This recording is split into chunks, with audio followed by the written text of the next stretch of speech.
omubaka wa parliament owa opposition owa UPC nga ne president wa UPC atula mu parliament ne bakugamba ntomanyi kusoma nga kitawe yali president nga tosayininga nga ddala oba okola kiwano abawakazi MPs ekyaleeta ababaka bawakazi wano kulwanirira abakozi kambawo ekyokulabirako wetwogerera kati abasomesa b'oluswayiri mu Uganda baganya obbawo emirimu abasomesa ba arts baganya obbawo emirimu abalina obbogerera baki bawakazi 1.7 billion esobola okusavinga abasomesa mu gavumenti abasomesa 200 aba primary abasomesa 200 mu financial year ezo sente zakubwa ne ziriibwa naye ebyo byokututiisatiisa wano kati Kansembe National nabagamba buli wiiki wano tugenda kufuna ekipya ekiri mu parliament Mwami Museveni jo ebbaluwa ya speaker yagyesomedde nga naye omulaba agisoma tetambula ng'agisoma tetambula ate tukyagala mpiyonoozi twagifunye naye ku likodi ekola ki kweri naye ng'agamba babaka muli babbi ekyazizza motion eno si nsonga ndala bubbi bwa ssente budget baali munyonyo banywa soda balya nkoko basulayo bawugako ekawungeezi bayisa budget yino yakomyewo kakati ekipya ekizuuse kubba TV wetukolera gym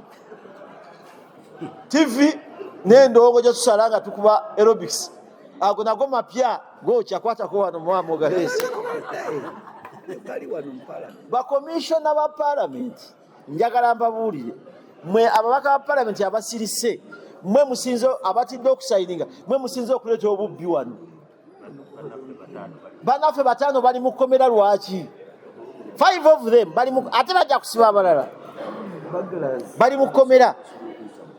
naye mwe abopposition obutanga oli mubaka wava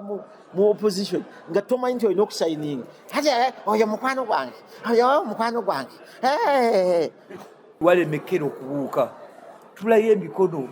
7 gwegiti naye mu ebyo byonna parliament ne speaker Anita Amunga abakubanga mwenkanya okugamba 177 just mere technicality naye bw'osobola okukuŋŋaanya emikono gy'ababaka 50 aba parliament babeera competent kubanga ne committee reports zemulaba tusoma ku parliament bagamba third committee bwebeera n'ababaka 35 a third be babaka 10 bokka baleeta motion report ne tugiteesaako naye ababaka ne bawera 5 ate bali bamanyi tetujja kuweza mikono 3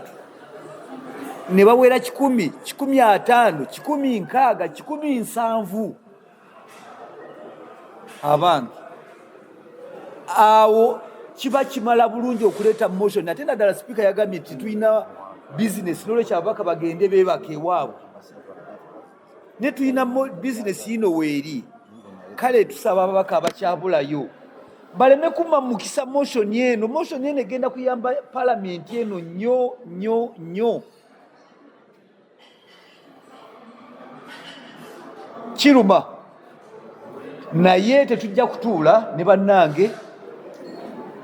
tugenda embalala olwaleero tugenda ebushenyi olwaleero tugezeeko okulaba nga tutuuka ku babaka fe ogwaffe tugenda gukola tugenda kutuuka mu Uganda yonna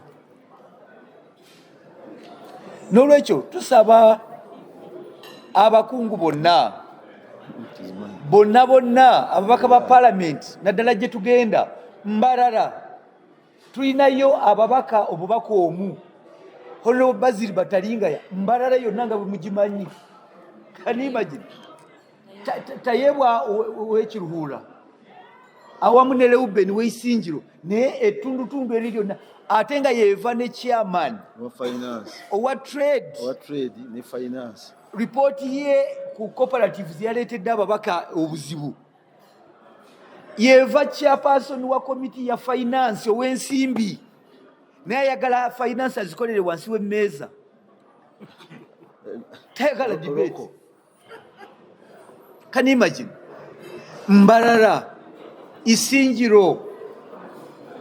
Bushenyi Holmawanda yekka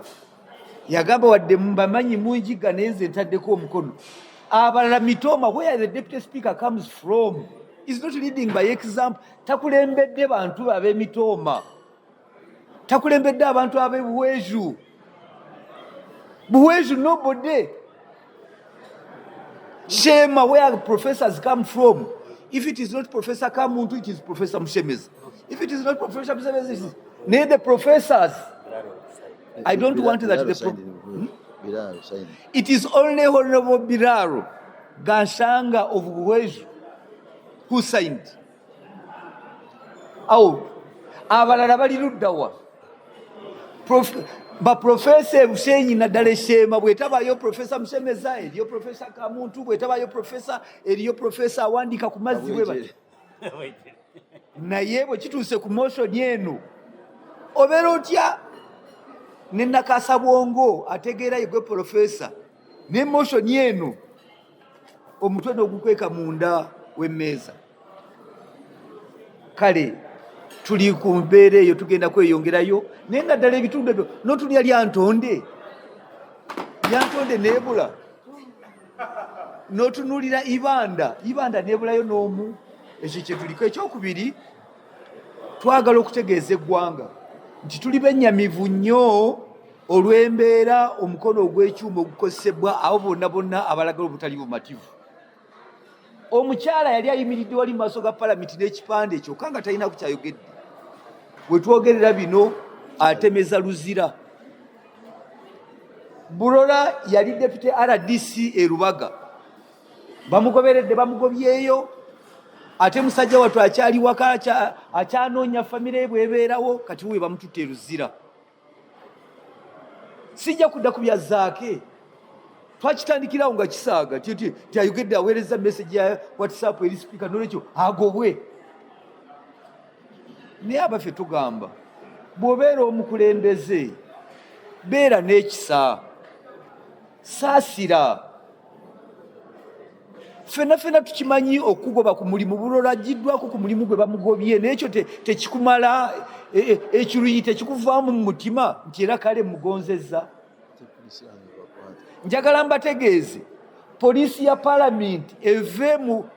kukozesa ebbereegye wano, poliisi ya palamenti ya wano ye bakwata Bulola weeri ne bamukwata nga bakozesa poliisi ya wano. Tuvumirira enkola eyo bw'obeera omukulembeze. Emirundi mingi President Museveni bamukuba mu bufaananyi ng'asongodde omutwe naye n'abiraba n'aleka n'abivaako. Ebyensi bwe bibeera. Toyinza kubeera ng'oli w'amaanyi nnyo n'ogamba buli omu ojja musiba. Ekyo tusaba Madamu Speaker Anita Among bw'abeera nga Speaker wa Parliament kitegeeza abantu aboogera ku nsonga z'obuntu baveeko, leka kubasiba, baveeko. Ani anaayogera kati? Ababaka ba Parliament obalaba wano n'abasajja abasiba empale bonna bagudde bwe bati. Bw'omanye ab'amaanyi mu Parliament abatambula ne swaga wano, kireke. N'olwekyo tusaba amalagaleka. Kyenyongerako, bakozesezza bakifeesi balumbye Parliament ne bayita wali emmanju ne bayingira ne banyakulawo TV ne music system aba gym gye bakolerako gym ne bagitwala. Naye nga bakifeesi bapange ekigendererwa nti poliisi ne security ya Parliament bagambe nti tesaanidde eveewo, baleete ekitongole ekirala ekyebyokwerinda kye kiba kikuuma wano. Naye buli w'olinnya wonna mu Parliament waliwo kamera. Ate wano we babbye ku gym okuliraana wali sako awaterekebwa ssente z'ababaka ba Parliament, sako yaabwe n'ekyuma ekikuba ebyapa nga tebaagenzeeyo wadde okukwata ku seefu n'emu, baba babadde babbi. Ne mujjukira ne Germany Hitler bwe yakola, ate ye yatuma bakifeesi ne bookya Parliament, ate era agambe nti bakomunisiti ne basocialist babi, ate era awamba eggwanga. Kati ne wano bakozeseza bakifeesi ne babba TV ne radio, batere balimbirira abakuuma Parliament nti basajja batu be beetabye era baveewo wano bagende. kiki palamenti y'eggwanga ezindiddwa wano wawa olinnya nga tewaliwo kamera ekuuma emmeeza eno ey'ebyafaayo naffe tugirina wano waggulu kamera yaffe yekuuma kyova olaba n'emikono gyaffe abaagala okugibba tugireka wano emikono tugireka wano bajje badde emikono tugirekawo kamera ebalabe olaba n'olwekyo tugamba omubaka ababadde bategeka okubba emikono nti bafiira bwereere naye bw'olaba kikolebwa naye paalamenti tusaba ebeere ya tolerance tukkiriziganye ffenna ow'amawulire bw'awandiika ekitasanyusa nti avewo wano ku paalamenti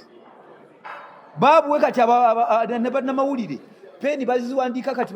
bazikyusiza bati mu kifo ky'okusimba peeni awandiike bagikyusa n'awandiika bw'ati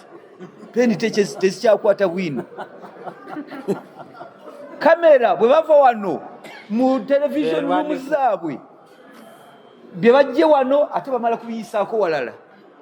ate abalala bamala okubira sipiika wama madaamu eno sitole gye tukoze egende ku mpewo ya uganda madaamu